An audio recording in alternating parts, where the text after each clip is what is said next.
નમસ્કાર, આપ જોઈ રહ્યા છો ICB24 ન્યૂઝ. જોઈએ આજના સમાચાર.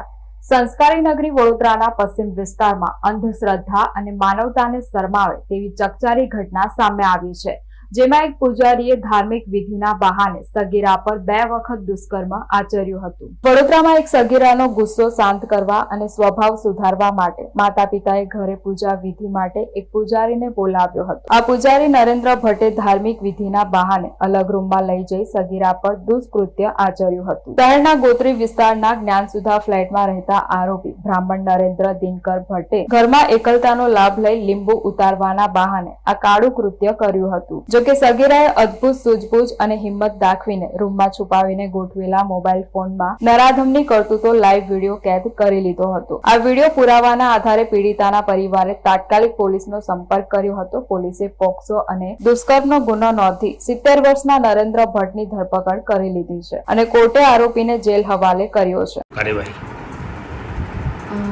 સદર બાબત મારી પાસે જે ભોગ બનનાર દીકરી છે એના મિત્ર સાથે આવેલી હતી અને પોલીસને આવીને જાણ કરતા કે મારી સાથે આવું દુષ્કૃત્ય કરવામાં આવ્યું છે.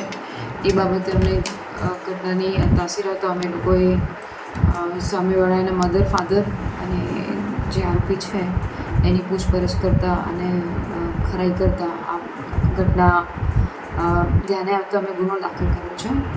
પોક્સો એક પ્રમાણે આ ગુનો દાખલ કર્યો છે, જેની અંદર આ જે દીકરી છે સગીર વયની છે અને એના માતા પિતા અવારનવાર એક ગુસ્સો કરતી, ચીડાઈ જતી.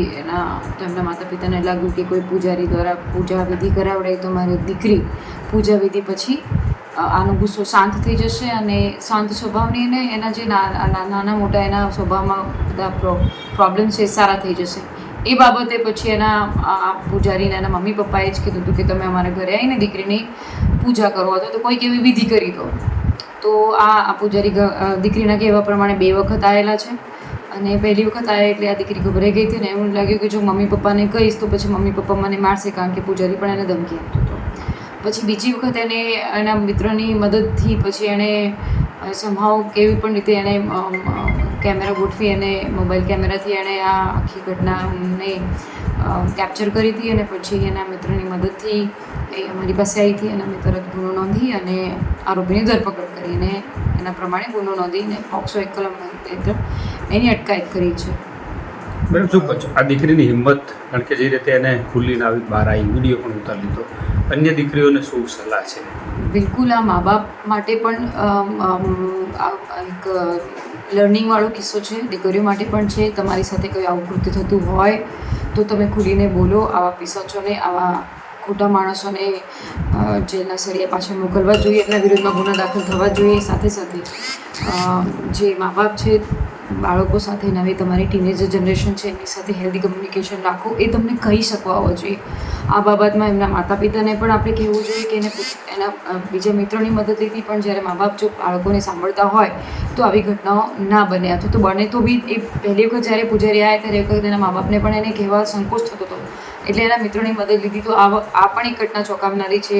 આપણે હંમેશા બાળકો સાથે હેલ્ધી કન્વર્ઝેશન રાખવું જોઈએ. આ પૂજારી જે છે એ કોણ છે, કેટલી વર્ષની ઉંમર છે, પરિવારને કઈ રીતે પરિચય થયા? લગભગ આ નાનકડું કોઈ મંદિર છે એવું અમારા ધ્યાને છે અને આ પરિવારના જે એના દીકરીના પિતા છે એમને ઓળખતા હતા દૂરથી, એટલે બહુ નજીકથી નહોતા ઓળખતા પણ વાયા ઓળખતા હતા. તો એમને લાગ્યું કે ઘણા બધા લોકોના કામ થયા છે તો અમારી દીકરીનો સ્વભાવને પણ શાંત કરી દેશે અને એમનામાં દીકરીમાં જેટલી બધી ખામીઓ છે એ બધી સારી થઈ જશે. એ બહાને એમને ઘરે બોલાવતા હતા અને ઘરે બોલાવ્યા પછી અલગ રૂમમાં લઈ જતા હતા. એટલે પછી આ દીકરીનો વિરોધ કર્યો અને બીજી વખતમાં એને પુરાવા એકત્રિત કરેલા.